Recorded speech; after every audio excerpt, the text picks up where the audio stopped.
Bueno, pues buenos días, tardes, como decía, a todos y todas.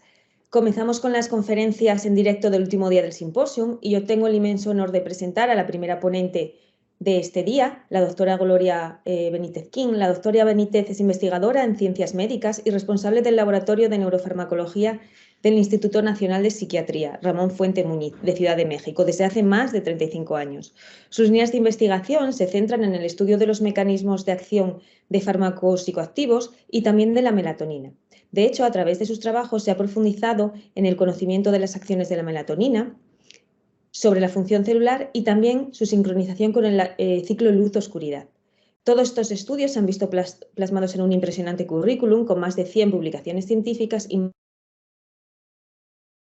Sí, gracias. Muchas gracias, doctora, por la presentación. Y buenos días a todos. Buenas tardes, España, Argentina. Y hoy les voy a platicar acerca de... bueno, perdón, pero antes que nada... Ya, perfecto. ¿Sí, ya me escuchan? Sí. Antes que nada, yo quiero agradecer a la doctora Ana Coto por la amable invitación que me hizo para participar en este simposio y que yo sí espero, y de hecho está resultando ser muy, muy retroalimentante, y espero que de aquí se generen muchas colaboraciones entre todos los países participantes. Hoy yo les voy a platicar sobre la necesidad que tenemos en la actualidad de tener un modelo translacional para el diagnóstico y la definición de las dosis de fármacos para el tratamiento de las diferentes enfermedades en neuropsiquiatría. También les voy a hablar sobre el neuroepitelio olfatorio y de dónde nació la idea de que este tejido puede ser útil para la medicina translacional y además la evidencia que apoya que el neuroepitelio olfatorio es un modelo subrogado del sistema nervioso central. También les platicaré cómo en el laboratorio de neurofarmacología desde hace casi 15 años implementamos un método no invasivo para obtener precursores neuronales de la cavidad nasal de las personas que tienen algún padecimiento psiquiátrico, con la ventaja de que en cultivo se puede amplificar esta población y por lo tanto se puede estudiar la biología celular y la fisiología celular de estas células. Y además, también les voy a presentar algunos resultados que hemos obtenido en el laboratorio que apoyan que estos precursores neuronales en cultivo pueden ser útiles para estudiar las respuestas a tratamiento de forma individualizada. Ustedes saben que en la actualidad el diagnóstico de las enfermedades neuropsiquiátricas se basa en la descripción subjetiva que hace el paciente, en donde le refiere al psiquiatra los los síntomas que siente. Y además el psiquiatra puede aplicar algunos instrumentos como de clinimetría y se basa mucho en el DSM-5 para hacer un diagnóstico. Y además cuando prescribe algún tratamiento se basa más que nada en cómo va reaccionando el paciente. Si tiene que aumentar la dosis o si tiene que bajar la dosis de un determinado fármaco. De tal manera que es muy importante el desarrollar biomarcadores que nos den una respuesta biológica objetiva y que nos permita ver la respuesta a tratamiento y también para ayudar al diagnóstico de estas enfermedades. En la actualidad hay varios biomarcadores que se han caracterizado, pero fundamentalmente son biomarcadores que se hacen en plasma o en células sanguíneas o también en líquido cefalorraquídeo. Y también hay algunos marcadores que se han desarrollado por imágenes cerebrales. Aquí una cuestión es que no es posible estudiar directamente las respuestas a fármacos en neuronas. Desde luego por la imposibilidad ética de tomar un espécimen del cerebro de los pacientes. De tal manera que surge esta necesidad de tener alguna otra aproximación para poder determinar las respuestas a fármacos. Entonces, desde hace muchos años se sabe que las personas que tienen enfermedades neuropsiquiátricas tienen disminuido el olfato, y de hecho esto puede ser común a la depresión, la esquizofrenia, trastorno bipolar, etcétera. Son varias enfermedades en las que se les disminuye el olfato. De tal manera que aquí surge la idea de que el neuroepitelio olfatorio, que es el tejido en donde se sensan los olores, podría ser útil para entender para poder estudiar las enfermedades neuropsiquiátricas en estos especímenes. Y de hecho, lo que se sabe es que el neuroepitelio olfatorio está relacionado anatómica y funcionalmente con el hipocampo y la corteza prefrontal. Aquí en esta imagen pueden ver aquí una caricatura del neuroepitelio olfatorio. Aquí está la cavidad nasal y estas células envían axones hacia las células mitrales, que a su vez van a enviar conexiones hacia el núcleo anterior olfatorio, la amígdala, el hipotálamo, el hipocampo, y hacia las áreas neocorticales y también a la corteza olfatoria primaria. De hecho, algo que ilustra muy bien cómo están conectados el tejido, el neuroepitelio olfatorio con el sistema límbico, es el hecho de que cuando percibimos un olor, evocamos, tenemos recuerdos. Y de hecho, Prost en su libro En busca del tiempo perdido relata esto, y cuando él aspira el olor, percibe el olor de un panecillo, recuerda su infancia y recuerda la casa donde estuvo. Entonces, por esta razón, pensando en esa conexión que hay entre el neuroepitelio olfatorio y el sistema límbico, que es donde se encuentran muchas de las alteraciones que tienen los pacientes neuropsiquiátricos, y que se sabe que estas regiones son blanco también de fármacos psicoactivos, como son el hipocampo y la corteza prefrontal, en donde en el hipocampo se lleva a cabo la formación de nuevas neuronas, y que ahora sabemos que los antidepresivos actúan justamente estimulando neurogénesis, y también en la corteza prefrontal, en donde se sabe que se forman espinas dendríticas que son muy importantes para que se conecten estas dos estructuras del sistema límbico. Entonces, teniendo en cuenta todo esto, se sugirió que el neuroepitelio olfatorio podría ser un muy buen modelo para poder estudiar qué es lo que está pasando en el sistema nervioso central. Y entonces se pasó de estar estudiando en modelos experimentales como en ratón, que han sido valiosísimos para obtener información sobre mecanismos de acción de los fármacos, se pasó a ver el neuroepitelio olfatorio. Entonces, los primeros estudios se hicieron con biopsias tomadas de cerebros post-mortem. Y también después se hicieron con biopsias que se tomaron bajo anestesia, y se tomó un espécimen, un pedazo de tejido, que posteriormente lo que se hacía era degradarlo, separarlo por métodos mecánicos y con enzimas para poder sembrarlo en un medio de cultivo. Sin embargo, un problema que tenía esto es que el número de células que se pueden obtener a partir de estas biopsias era limitado. Entonces, pero algo que sí es muy importante es que el neuroepitelio olfatorio refleja los cambios metabólicos y estructurales que tienen las neuronas del sistema nervioso central. Contiene células totipotenciales, así como neuronas inmaduras y neuronas sensoriales olfatorias maduras. También este neuroepitelio olfatorio está en contacto con el medio ambiente y se localiza en la periferia del sistema nervioso central. Podemos decir que estas neuronas son las que están más en contacto con el medio ambiente y son las que están localizadas de forma más externa al resto del sistema nervioso central. Y también el neuroepitelio olfatorio tiene un origen análogo al del tubo neural y responde a el tratamiento con hormonas y con factores de crecimiento, como vamos a ver después. Pero ¿cuál es la citoarquitectura de este neuroepitelio?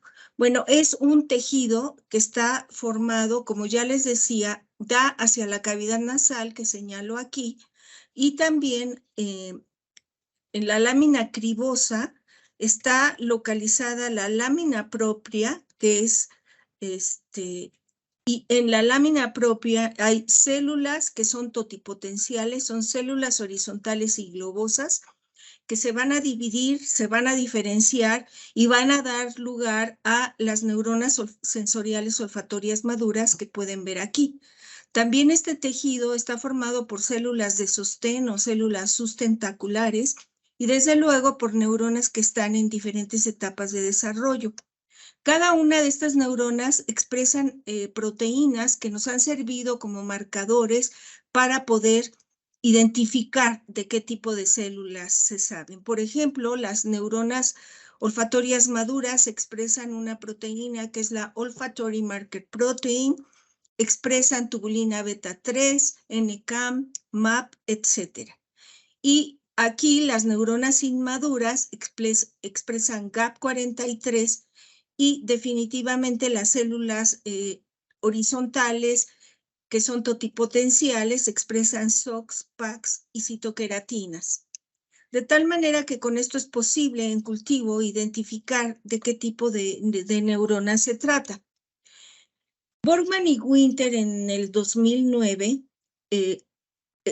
hicieron cultivos con las biopsias obtenidas de la cavidad nasal de personas y encontraron que expresan proteínas y ácidos ribonucleicos mensajeros que son característicos tanto de las neuronas sensoriales olfatorias, pero también ese tipo de receptores en algunos casos están presentes en las neuronas del sistema nervioso central. Aquí pueden ver un Western blot en donde identificaron a la adenilato ciclasa 3, que forma parte de la vía de transducción de señales en este tipo de neuronas olfatorias. Aquí vieron un canal que dependiente de nucleótidos cíclicos y vieron también la expresión del receptor ABDNF, que es el TRKB. De tal manera que con esto ellos caracterizaron y empezaron a ver que las neuronas del neuroepitelio olfatorio expresan receptores y vías de señalización, moléculas que participan en vías de señalización que pueden estar presentes también en neuronas del sistema límbico. Y aquí pueden ver los RNAs mensajeros. Posteriormente encontraron que estas células expresan receptores a dopamina, a serotonina y a glutamato. Y aquí pueden ver el Western blot. Estos son receptores a serotonina que tienen un peso molecular de cerca de 52,000 daltones, dopamina y también este otro receptor que es un receptor de tipo NMDA. Y bueno, aquí no pretendo detenerme mucho en esta imagen, pero aquí pueden ver toda una lista del tipo de funciones que se han caracterizado en neuronas derivadas del neuroepitelio olfatorio a partir de biopsias. Y como pueden ver, son varias funciones muy importantes como proliferación, apoptosis, la formación de proteína de marañas neurofibrilares por proteína tau fosforilada, entre otras. Pero como les decía hace un momento, una de las limitantes que tenía este procedimiento es que la cantidad de células que se generaba a partir de ese tejido macerado, tanto mecánicamente como por enzimas, la cantidad de células obtenidas era muy limitada. De tal manera que en el laboratorio empezamos a trabajar esto en el 2007 y vimos que si utilizábamos un cepillo semejante al cepillo que se usa para hacer pruebas de citología por exfoliación, lo que vimos fue que podíamos cepillar el área turbinada media Aquí pueden ver en esta caricatura cómo en rosa está el neuroepitelio olfatorio que se distribuye en parches intercalado con el epitelio respiratorio. Esta es la lámina cribosa y entonces introduciendo un cepillo es posible cepillar el cornete medio y el septum y de esta manera disociar mecánicamente el cepillo que tiene adheridas esas células en medio de cultivo, posteriormente sembrarlo y propagar estas células. También es posible criopreservar las células exfoliadas de esta manera, de tal forma que podemos tener una amplia gama de células y se pueden hacer varios pasajes, amplificando de esta manera la población, pero también se puede guardar en criopreservación, de tal manera que uno puede estudiar diferentes parámetros y marcadores de un mismo sujeto. Y la otra ventaja que tiene es que es posible hacer estudios de procesos celulares dinámicos en vivo, como es la secreción, y en un momento les voy a platicar. Entonces, una de nuestras primeras observaciones fue que esos precursores neuronales experimentan en cultivo, las diferentes etapas del neurodesarrollo de manera semejante a como ocurre en el cerebro adulto. Es decir, hay proliferación de estos precursores neuronales y aquí van pasando por estas diferentes etapas de diferenciación en donde empiezan a emitir neuritas, forman conos de crecimiento, finalmente adoptan una morfología bipolar y forman axones y también ramificaciones de axones. Ahora, el hecho de que se experimente en neurodesarrollo en cultivo es muy importante porque, como todos ustedes saben, hay una hipótesis sobre la etiología de la esquizofrenia y el trastorno bipolar que propone que en el segundo trimestre del embarazo existen alteraciones en el neurodesarrollo y entonces hay defectos en la migración de las nuevas neuronas hacia sus sitios blanco y por lo tanto hay alteraciones en la conectividad nerviosa que eso se manifiesta en la etapa adulta de las personas. De tal manera que con este modelo lo primero que estudiamos fue si se formaban axones cuando lo estimulábamos con melatonina. Porque sabemos que la melatonina en modelos animales estimula la formación de axones, la formación de dendritas y también, desde luego, es un estimulador de la formación de nuevas neuronas en el hipocampo fundamentalmente. Entonces, lo que hicimos fue solicitarle a la clínica de esquizofrenia que nos ayudaran y que colaboraran con nosotros para diagnosticar personas con esquizofrenia. Tomamos la muestra por exfoliación, criopreservamos la muestra y después la empezamos a propagar. Y finalmente, ya después, cuando las células alcanzaban una etapa 5, que es la etapa en donde prácticamente el 92% de las células son de linaje neuronal, ahí hicimos un tratamiento farmacológico. Y posteriormente marcamos las células con un marcador de axones, que es la proteína tau 1.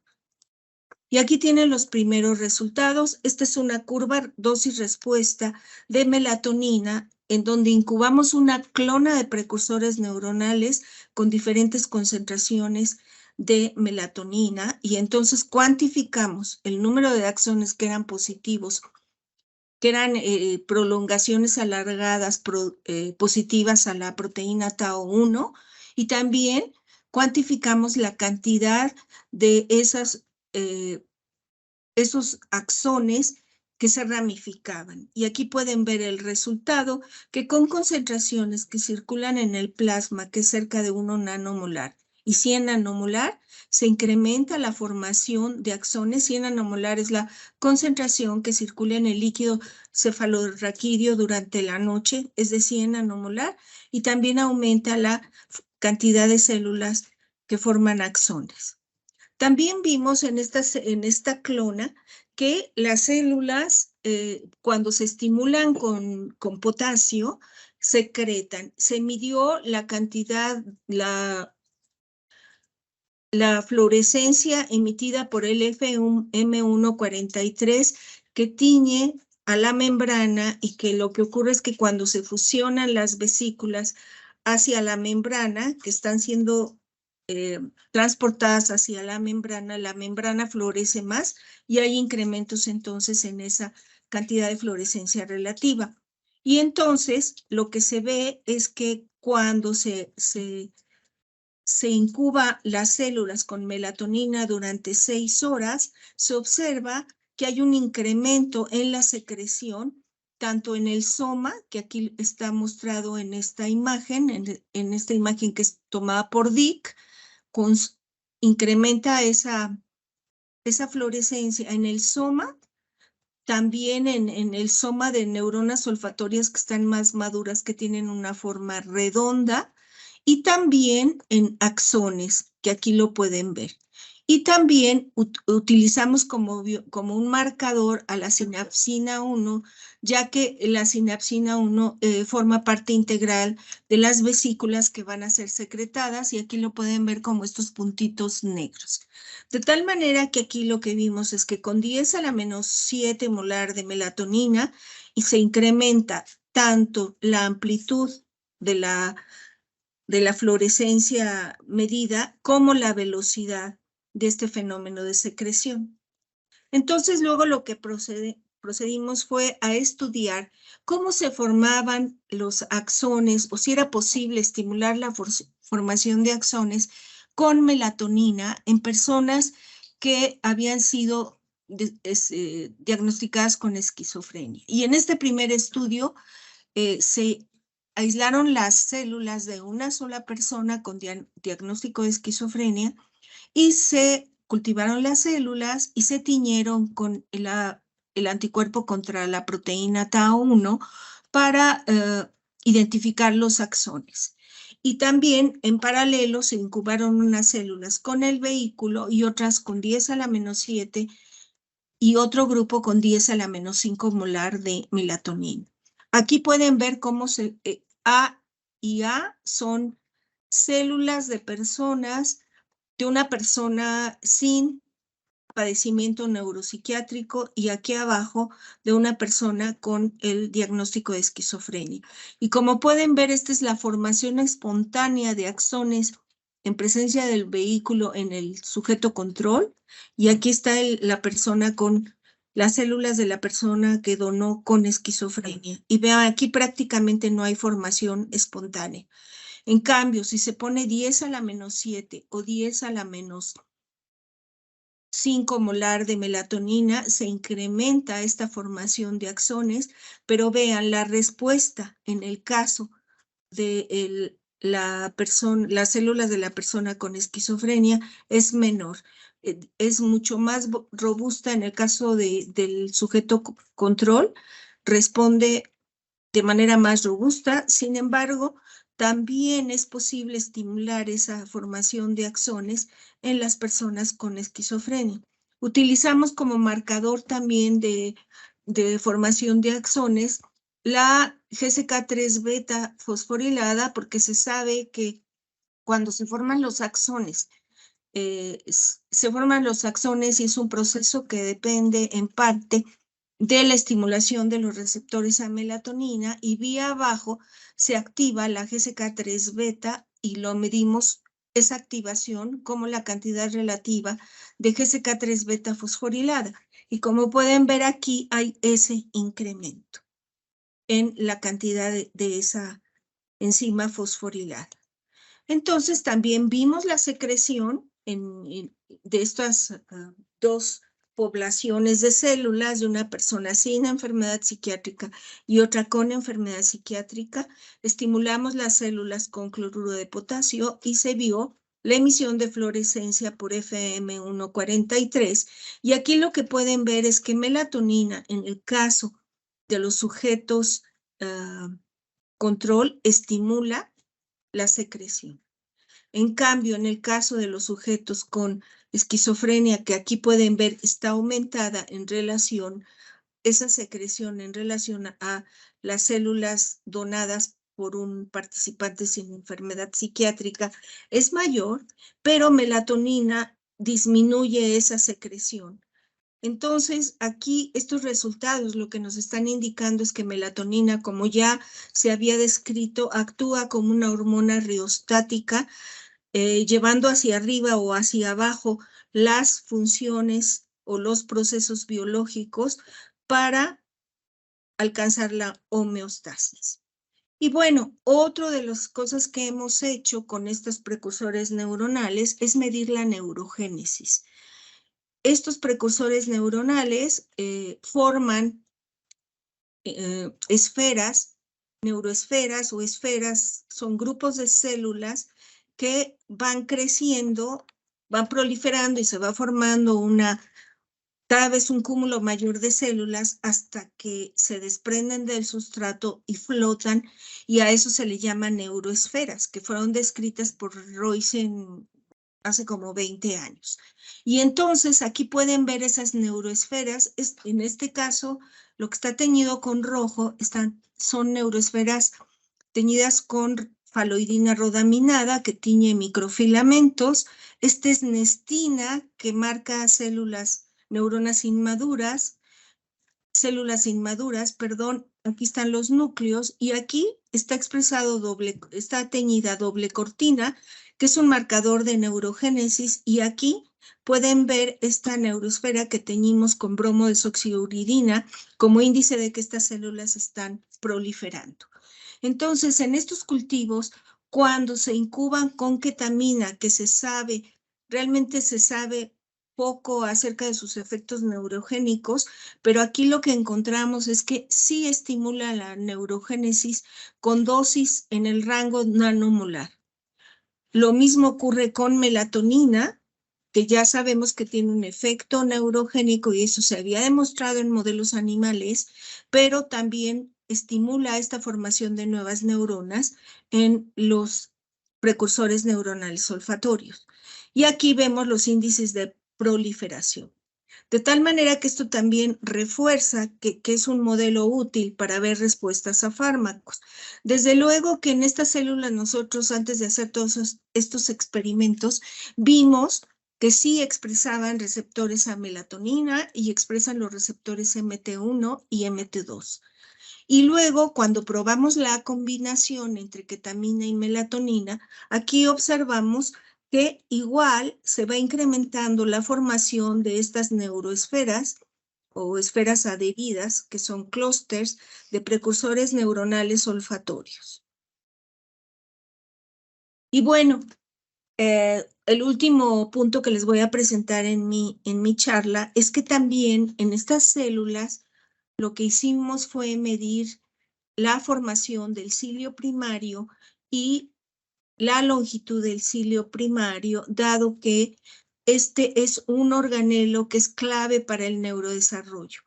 En ausencia de suero, las células el cilio primario se empieza a ensamblar, se forma con el ensamble de tubulina acetilada y se adhiere a un centrosoma en la periferia de las células, como lo pueden ver aquí.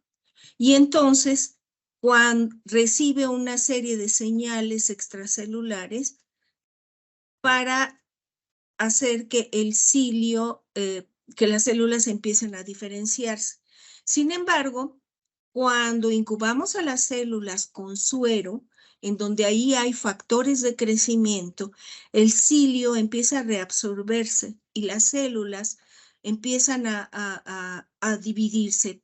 Normalmente el cilio primario se forma en fase G1, que están en quiescencia las células, pero una vez que y eso es en ausencia de suero, pero una vez que se les añade suero, el cilio en respuesta a esos factores se reabsorbe y se forma y las células proliferan. Entonces, lo que nosotros encontramos fue algo bastante interesante. Estudiamos un control sin enfermedad neuropsiquiátrica. Se estudiaron las células de un participante con esquizofrenia paranoide, otro participante con esquizofrenia, con otro tipo de esquizofrenia, más bien con una esquizofrenia que tenía varios años de evolución, y también un participante con trastorno bipolar. Y entonces lo que encontramos es que, por un lado, los controles forman cilio primario bien, tienen un cilio primario bien formado. Aquí lo pueden ver. Estas son imágenes que obtuvimos con un microscopio de epifluorescencia. Aquí se ve el cilio primario en verde, que está teñido con un anticuerpo que reconoce a tubulina acetilada, y en rojo está reconocida la adeninato ciclasa 3, que está en la base del cilio, y además con DAPI los núcleos. Entonces, en el caso de los controles, forman el cilio, se ve muy bien la estructura del cilio primario, pero en el caso de las personas, perdón, de las células de este donador con esquizofrenia paranoide, tiene, en muchos casos, vean, es solamente un puntito, se alcanza a ver el marcaje con adenilato ciclasa 3, pero no se ve con tubulina acetilada. Y aquí igual con las células del donador con esquizofrenia desorganizada y con el trastorno bipolar pasa algo semejante. Sin embargo, cuando esas células se incuban con litio, que como ustedes saben, el litio se usa en la clínica para el tratamiento de trastorno bipolar, en todos los casos se ve que aumenta la frecuencia de formación de cilio primario y aumenta también la longitud del cilio primario. Y eso lo pueden ver en las gráficas de aquí abajo. Utilizamos también cloruro de sodio como control, y fíjense, en el caso del control, el cloruro de sodio y el vehículo ahí no tiene efecto. Sin embargo, en en las células de los otros participantes, sobre todo en el caso de las células derivadas de la persona con esquizofrenia desorganizada o derivadas del trastorno bipolar, el cilio sí se alarga ligeramente con cloruro de sodio. Nosotros investigamos y vimos que Borisi, cuando empezó a estudiar los microtúbulos en el siglo pasado, allá alrededor de los 70s, encontró que el cloruro de sodio también puede estimular la polimerización de los microtúbulos. Y habría que investigar por qué en el caso de los controles el cloruro de sodio no produce ningún efecto. Sin embargo, en los otros participantes sí. Algo que nos resaltó y que nos pareció sumamente interesante es que cuando vimos la longitud del cilio, es decir, la longitud del axonema de un participante que estaba bajo tratamiento con litio y con risperidona, encontramos que la longitud del cilio de ese participante era mayor en promedio que el del control o del sujeto con esquizofrenia desorganizada. Aquí pueden ver las imágenes de las células teñidas igual con DAPI, con adenilato ciclasa 3 en rojo, y en verde pueden ver el marcaje con el anticuerpo contra tubulina acetilada. Y entonces en la morfometría lo que vimos es que efectivamente la persona que estuvo tomando litio y risperidona tiene una longitud mayor de cilio primario, lo cual es muy esperanzador y apoya que este tipo de células nos pueden ayudar para ver respuestas a fármacos que se utilizan en psiquiatría. Y finalmente, como conclusión de este trabajo, consideramos que los precursores neuronales humanos son un modelo translacional que permite determinar la respuesta individual a fármacos psicoactivos. Es posible en estas células cuantificar respuestas biológicas que están involucradas en el neurodesarrollo, como son la formación de axones y de nuevas neuronas, la secreción, así como formación de cilio primario. Consideramos que estos resultados nos pueden llevar en el futuro a desarrollar la medicina personalizada y entonces de manera individualizada poder ver cómo responde cada paciente a los diferentes fármacos.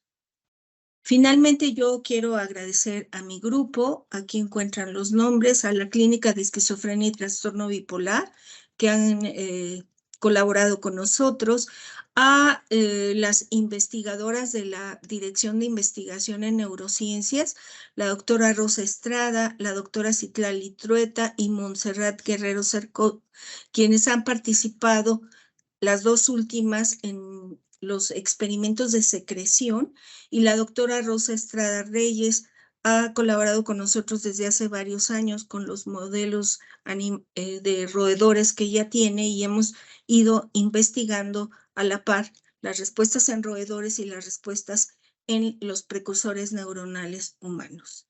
Muchas gracias a todos por su atención.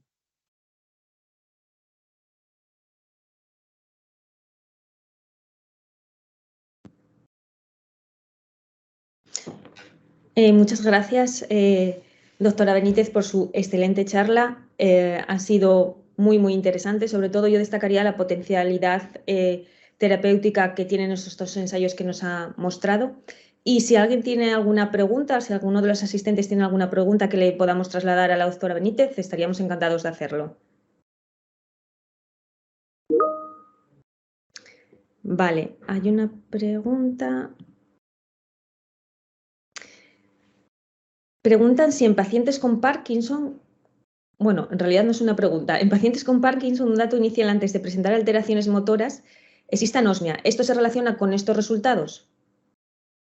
Sí, en efecto, yo creo que no hemos estudiado Parkinson, pero es cierto, uno de los principales signos en Parkinson es que pierden el olfato, y pues yo creo que aquí podríamos también ver qué tipo de biomarcador podríamos caracterizar en estas células, y también ver cuáles son los tratamientos que se usan en Parkinson y probarlo.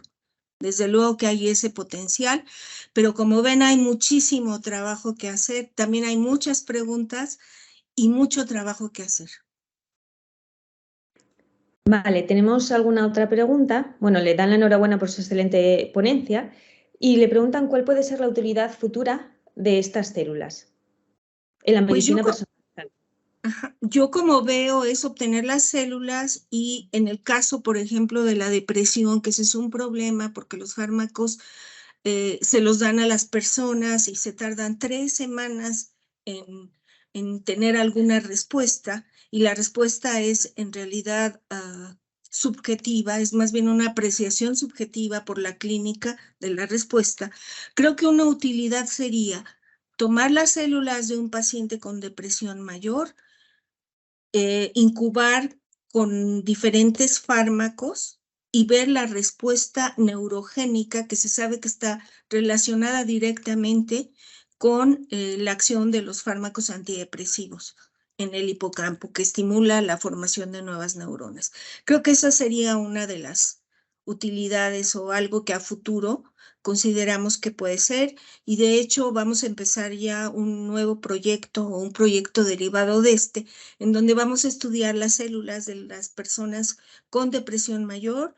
Queremos caracterizar los receptores que expresan esas células, y también a lo mejor respuestas a BDNF, y en la fase final pues podríamos incubar con melatonina o con algún otro fármaco que se usa como antidepresivo.